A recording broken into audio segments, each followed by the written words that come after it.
গান গল্প আড্ডায় আপনাদের সবাইকে স্বাগত জানাচ্ছি। আজকের গান গল্প আড্ডায় আমাদের সঙ্গে রয়েছেন বিশিষ্ট সুরকার এবং শিল্পী অচিন্ত্য বন্দ্যোপাধ্যায়, বা ব্যানার্জি বলে যিনি পরিচিতি দিতে ভালোবাসেন, সে অচিন্ত্যবাবু আমাদের সঙ্গে রয়েছেন। অচিন্ত্যবাবু, গানের যে একটা ধারা চলে আসছে দীর্ঘদিন ধরে, সেই ধারার মধ্যে আপনার ভক্তিগীতি হচ্ছে আপনার সিগনেচার, তাই তো? তো আপনি যদি একটা গান গেয়ে আমাদের শুরু করেন সেটা। নিজের গান অবশ্যই। তুমি কি আমারি গোলাপের পাপড়ি হয়ে ঝরে ঝরে ঝরে পড়বে? তুমি কি আমারি গোলাপের পাপড়ি হয়ে ঝরে ঝরে ঝরে পড়বে? রঙিন রঙিন স্বপ্ন এনে আমার কাছে ধরবে। হো ভালোবাসা কি মধুময়, সকালের আলোয় মনে করবে? তুমি কি আমারি গোলাপের পাপড়ি হয়ে ঝরে ঝরে ঝরে পড়বে? আচ্ছা, এই যে গানটি আপনি গাইলেন, গানের কথা কি আপনার নিজের? আপনার নিজের কথা? নিজের কথা। তো আজকাল গানের কথা বা গানের বাণী যেটাকে বলে, সেটা কেন যেন খানিকটা আগেকার থেকে আলাদা হয়ে গেছে না? আজকের দিনে আমরা দেখতে পাচ্ছি যে যারা গান গাইছেন তারা যেন গাইতে হয় তাই জন্য গাইছেন, এই আমাকে ধরো না, ছেড়ো না, ইত্যাদি ইত্যাদি ধরনের গান। গানের সেই বাণী, অমুক বাণীগুলো কোথায় গেল? ব্যাপারটা হচ্ছে গানের বাণীটা আগেকার মতনও আছে, এখনকার মতনও আছে, যে যেটা লাইক করে আর কি। এখন এটাই ব্যাপারটা। অর্থাৎ এখন আপনি বলছেন যে গানের বাণী যেগুলো হচ্ছে, গান যেগুলো লেখা হচ্ছে, সেগুলো ঠিক আছে? হ্যাঁ, গান ঠিক আছে লেখা, কিন্তু ব্যান্ডের গানগুলো লেখা ওগুলো ঠিক আমাদের স্ট্যান্ডার্ড নয় মনে করি। এইটা গানটা যখন হয়েছিল সেই সময় তো একটা অন্যরকম মাত্রা পেয়েছিল গানটি, বা এই ধরনের গান আরো ঝিরঝির, হেমন্ত মুখোপাধ্যায়ের গান, এই গানের যে ভাষা, সেই ভাষা আজকে দেখতে পাওয়া যায় না কেন? সে ভাষা এখন চলে না। যেরকম আগেকার কিছু পুলকদা লিখতো, এরা গরিবসন মজুমদার, তখন তো একটা ধারা ছিল, সেই ধারায় লিখতো। এখন কিন্তু সেই ধারাটা একটু পাল্টে গেছে। অর্থাৎ আপনারা যারা গান গল্প আড্ডায় রয়েছেন তারা বুঝতে পারছেন জগৎটাই পাল্টে গেছে। গৌরী প্রসন্ন মজুমদার, নচিকেতা ঘোষ কিংবা পুলক বন্দ্যোপাধ্যায়ের যুগ এখন শেষ। এখন যে নতুন প্রজন্ম উঠে আসছে, তারা নতুন প্রজন্মের ভাষায় কথা বলছে, তাই তো অচিন্ত্যবাবু? হ্যাঁ, যেরকম পুলকদার কথা আমি করেছিলাম আগে, জয়ন্তী সেন গিয়েছিল, এক লাইন গাইছে। হ্যাঁ, নিশ্চয়ই নিশ্চয়ই। ও সাগরের ঢেউ কেন ভেঙে দিলে এই ঘর, কথা তুমি রাখলে না অশান্ত সুনীল সাগর। এই সাগর তো এখনো রয়েছে, সাগরে ঢেউ ওঠে, তরঙ্গের অভিঘাতে পার ভাঙে, তা গানে সেগুলো আসে না কেন আজকাল? আজকালকার গানে কেন, ইদানিংকালের গানে আমরা দেখতে পাচ্ছি ভাষার বিন্যাসটা সেইভাবে ফুটে ওঠে না কেন? এখন হচ্ছে এখনকার যারা গান শোনেন, বেশিরভাগই আগেকার লোকেরা আগেকার মতো গান শুনতে ভালোবাসে, আর এখনকার প্রজন্ম তারা একটু নতুন ধরনের। অর্থাৎ আমরা বুঝতে পারছি ডিজিটাল মিডিয়ার যে অভিঘাত এসছে সমস্ত দুনিয়ায়, তা সঙ্গীত জগতেও ব্যতিক্রম নয়, এবং সঙ্গীত জগতেও তার রয়েছে। এই কারণে যে সঙ্গীত জগতেও তার একটা ছাপ পড়েছে। অচিন্ত্যবাবু, আমি যদি ভুল না করি, আপনি ভক্তিগীতির ক্ষেত্রে স্পেশালিস্ট বলে গণ্য হন, তো একটু ভক্তিগীতি সম্পর্কে আমাদের বলবেন? হ্যাঁ হ্যাঁ, ভক্তিগীতি অনেক গান করেছি আমি। কৃষ্ণের গান করেছি, ভক্তিগীতি গান করেছি। তারপরে এই তো গত পুজোর আগেই তো পুজোর সময়ই করেছি তো অনুরাধা পাল, আর এবারে করেছি সাধনা সরগম করেছি। ওটা আধুনিক, এই মোটামুটি। আরেকজন সাধনা সরগমের যে গানটি করেছেন বা মহুয়া যে গানটি করেছেন, সেই গানটি যদি আমাদের একটু গেয়ে শোনান। আমি ভক্তি জবার চাষ করেছি মনের বাগানে, আমি ভক্তি জবার চাষ করেছি মনের বাগানে। এটা সাধনা সরগমের না, এটা মহুয়া। ভক্তি জবা চাষ করেছি আমার বাগানে, মনের বাগানে, অর্থাৎ একটা কোথাও ভক্তিরসের প্রাবল্য আমরা দেখতে পাচ্ছি এই গানের রতন মধ্যে, সাহার লেখা। রতন সাহার লেখা। তো এই যে ভক্তি রস, আপনি যে ভক্তি সংক্রান্ত সঙ্গীতগুলো করেন, সেখানে কি আপনার আলাদা কোনো রকম একটা মানসিকতা তৈরি হয়? হ্যাঁ, সেটা হচ্ছে ভক্তি গীতি যখন করা হয় তখন সেই রকমভাবেই সুরটা করা হয়, বা সেইভাবেই কথাটাও আমরা সেইভাবে চেষ্টা করি নেবার। এই যে রতনবাবু লিখেছিলেন, নিয়েছে এই গানটা। অনুরাধা পরওয়ালের একটা গান আমাদের শোনাবেন? হ্যাঁ, আপনার সুরারোপিত শোনান।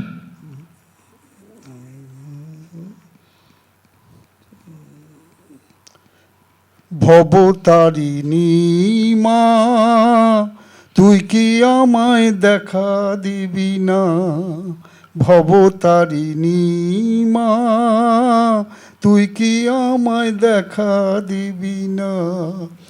আমি এসেছি যে দক্ষিণেশ্বরে, এসেছি যে দক্ষিণেশ্বরে, তোর দেখা আজ পাবো বলে, তুই কি আমায় দেখা দিবি না? ভবতারিণী মা, তুই কি আমায় দেখা দিবি না? অর্থাৎ আপনারা যারা অনুষ্ঠান দেখছেন তারা নিশ্চয়ই বুঝতে পারছেন এর সঙ্গে যন্ত্রানুষঙ্গ যোগ হলে গানটির মাত্রা কিন্তু আলাদা হয়ে যাবে। অনুরাধা পরওয়ালের গানে যে আরতি, যে ভবতারিণী মা তোমার কি দেখা পাবো না, এই আরতির ব্যাপারটা আপনার গানে বারবার দেখি ফুটে ওঠে। এই আরতিটা কিসের আরতি? আপনার অপ্রাপ্তিটা কোন জায়গায়? আসলে হচ্ছে গানটা যে ধরনের লেখা বা সুর, সেই তাতে ভক্তি অঙ্গটা যাতে থাকে সেইটাই চেষ্টা করে যায়। গানে সুর দেওয়া খুব কঠিন ব্যাপার। আমরা জানি যে কথার সঙ্গে সুর দুয়ে, আপনি যখন কথা এবং সুর একসঙ্গে দেন তখন কি খানিকটা সুবিধা পান নিজের কথায় সুর দিয়ে আরোপ করতে? একটু তো সুবিধা পাই, যেরকম হচ্ছে আগে কথাটা ঠিক করে নিই, তারপরে সুরটা ঠিক করে নিই। তা আগে এরকম একটা কথা ঠিক করে বা অনেক সময় সুরটাও ঠিক করে কথা একটা আমাদের শোনান, কথা আগে ঠিক করেছেন তারপর সুর দিয়েছেন, এরকম একটা গান শোনান। এইটাই শুনলাম, তো কথা আগে ঠিক করেছি। আর একটা অনেক গান আছে, যেটা হচ্ছে গোবিন্দ রাধিকার, এই ধরনের গান আছে। রাইট। অর্থাৎ এখানে একটা ভক্তি রসের প্রাবল্য বা ভক্তি রসের আধিক্য আমরা দেখতে পাচ্ছি। একটা কথা আপনাকে জিজ্ঞেস করি অচিন্তবাবু, সেটা হচ্ছে আপনি দীর্ঘদিন ধরে সঙ্গীত সাধনায় ব্যাপৃত রয়েছেন। আগেকার দিনের সঙ্গীত শিল্পীদের সঙ্গে এখনকার সঙ্গীত শিল্পীদের তফাৎ বা মিল কোন জায়গাটা, পার্থক্য কোন জায়গাটা, মিল কোন জায়গাটা? মিল আছে হচ্ছে তারা সব রকমই সুর করতে পারে বা লিখতেও পারে, কিন্তু এখনকার মানুষের যেটা চাইছে সেইটা অনুযায়ী তারা ব্যবহার করছে। আমরা প্রায়ই একটা কথা শুনে থাকি, মাচার শিল্পী। মাচার শিল্পীর সঙ্গে যারা সত্যি প্রকৃত শিল্পী হন তাদের তফাৎটা কোন জায়গায়? মাচার শিল্পীরা হচ্ছে কোনো মানে ফাংশানে যেটা গায় সেটা হচ্ছে আপনার কোনো ট্র্যাক বা এতে গায় না, তো এখন গাইছে, এখন ট্র্যাকেই গাইছে, অনেক হ্যান্ডস নিচ্ছে না, ট্র্যাকেই গিয়ে দিচ্ছে। কিন্তু ব্যাপারটা হচ্ছে স্টুডিওয়ে যেটা রেকর্ডিং হয় সেটা অনেক সুবিধে, অর্ধেকটা করলো তারপর আবার অর্ধেকটা করলো, তারপর এইভাবে। কিন্তু মাচায় তো সেটা হয় না, একবারে। তো সঙ্গীতে কি ডিজিটাল যুগের পদার্পণ ঘটেছে? হ্যাঁ, অনেক সুবিধে হয়েছে এতে অনেক সুবিধে। কিন্তু ওই মান্না দে বা ওই ধরনের শিল্পী ওনারা তো এক লটে গাইতে। আচ্ছা, আমি ফোক সং একটা করেছিলাম। হ্যাঁ, শোনান। একটুখানি শোনাচ্ছি, ইন্দ্রাণী। হ্যাঁ, শোনান। ভৌমিকের। সুজন আমার কোথায় গেলি, সুজন আমার কোথায় গেলি, বলে দে না আমায়। অর্থাৎ সুজনকে আপনি খুঁজে বেড়াচ্ছেন, সেই সুজনকে কি পেলেন? এটা ব্যাপারটা হচ্ছে এটা একটা অঙ্গ অনুযায়ী আমি তখন লিখেছিলাম। মানে হচ্ছে যে ওপারে বাংলাদেশে যখন যদি কেউ এসে আবার চলে যায়, তখন কিন্তু সেই তাকে বলার উদ্দেশ্য, সুজন আমার কোথায় গেলি। হ্যাঁ, অর্থাৎ বাংলাদেশ প্রতিবেশী রাষ্ট্র, সেই দেশের মানুষ যখন পারাপার করে চলে যান তখন মানুষের এই আরতিটা ফুটে ওঠে, সুজন কোথায় গেলি রে। একটা কথা জিজ্ঞেস করি, যে আপনার যে ভাবনা, আপনার যে ভাব, সেই ভাবটা কি গানের মধ্যে ফুটে ওঠে? শিল্পীরা কি সেটা পারেন? হ্যাঁ, আরও বেশি করে পারেন। আমি যেটা দেখাই সেই ভাবটা তারা নিয়ে আরও বেশি করে গায়কিটা। আপনার নতুন দিনের যারা শিল্পী তাদের সম্পর্কে কি ধারণা? অনেকেই ভালো গাইছে, আবার কিছু কিছু যারা একটু সময় নিয়ে গায়, আর কিছু কিছু তো খুব কুইক গায়, একদম তাড়াতাড়ি গায়। তো এই যে শিল্পীদের মধ্যে একটা বিন্যাস হয়েছে, আমরা দেখতে পাচ্ছি এমন কিছু শিল্পী রয়েছেন যারা খুব চটজলদি বিষয়টিকে একটা প্রতিস্থাপন করেন, কিন্তু অনেকে আছেন রিওয়াজ করে রীতিমতো রপ্ত হয়ে তারা গানের জগতে আসেন। দুজনের মধ্যে তাহলে রপ্ত হয়ে যেগুলো আসে সেগুলো হচ্ছে নতুন প্রজন্ম রেকর্ডিং করার জন্য, আর যারা একবারেই প্রফেশনাল শিল্পী মানে সাধারণ সঙ্গম বাইরে, এরা ট্র্যাকটা দিলাম, ট্র্যাকের ওপরে গানটা 10 বার করে বলে দিলাম, তারপরে গেয়ে দিলাম। আচ্ছা, এই যে গানটা আপনি দিলেন ট্র্যাকে করে, সে ট্র্যাকের জন্য অনুশীলন তো আপনাকেই করতে হয়, আপনাকে তৈরি করতে হয়। পুরোপুরি আমাকে গানটাও গেয়ে দিতে হয়েছিল ট্র্যাকের আচ্ছা, সঙ্গে। যেরকম ওই যে সমুদ্র তটে আমি পা রাখলাম। তো আপনি কলকাতায় কিছুদিন থাকেন, কিছুদিন মুম্বাইয়ে থাকেন, মুম্বাইয়ের শিল্পীদের নিয়েও কাজ করেছেন, শিল্পীদের মুড সম্পর্কে একটু যদি বলেন। মুম্বাইয়ের শিল্পীরা অনেক প্রফেশনাল, এবং ওরা রেয়াজটা, একটা গান যদি আমি 2 দিন আগে দিই, সঙ্গে সঙ্গে সেটাকে ঠিক করে নেয় নিজেরা একদম, তারপরে আসে একদম স্টুডিওতে। কিন্তু এখনকার কিছু কিছু শিল্পী ভালো আছে, কিছু কিছু শিল্পী এখানে এসে স্টুডিওতে সময় নষ্ট করবে। মানে তার মানে বোঝা যাচ্ছে যে বম্বের শিল্পীরা বা মুম্বাইয়ের শিল্পীরা অনেক বেশি পেশাদার, যেটা এখানকার শিল্পীরা এখনো হতে পারেননি। তো কিছু আছে ভালোই, কিছু আছেন। ব্যতিক্রম তো সব জায়গায় থাকে, কিন্তু ব্যতিক্রমটাকে আমরা ধরি না। আমার প্রশ্ন হচ্ছে যে বিষয়টি, সেই বিষয়টি হচ্ছে আপনি একটা শ্যামবাজারের দিকে বোধহয় স্টুডিও করেছেন, তাই তো? স্টুডিও না, আমার অফিস আছে চাঁদনি চকের দিকে। চাঁদনি চকে আপনি অফিস করেছেন, সেখানে আপনি নতুনদের অনেক সুযোগ দেন। তা নতুনদের মধ্যে ভালো গাইছেন, তারা জায়গা পাচ্ছেন না, এটা কি? না না, তা নয়, ভালো গাইছে। রাজশ্রী বলে একজন, এই কোন্নগরে বাড়ি ছিল, এখন মুম্বাইতে থাকে, ইন্ডিয়ান আইডলে গাইছে, খুবই ভালো গায়। আমার সুরে গান করেছিল, গতবারেই করেছিল, গতবারে, তা খুবই ভালো গাইছে। ইন্ডিয়ান আইডল, সারেগামাপা ইত্যাদি শোগুলো হওয়ার ফলে বেশ কিছু নতুন শিল্পী উঠে আসছেন, এ বিষয়ে বলে দেবার কোনো অপেক্ষা রাখে না। আইপিএল ক্রিকেটেও অনেক ক্রিকেটার উঠে আসছেন, কিন্তু তারা কি দীর্ঘস্থায়ী হচ্ছেন?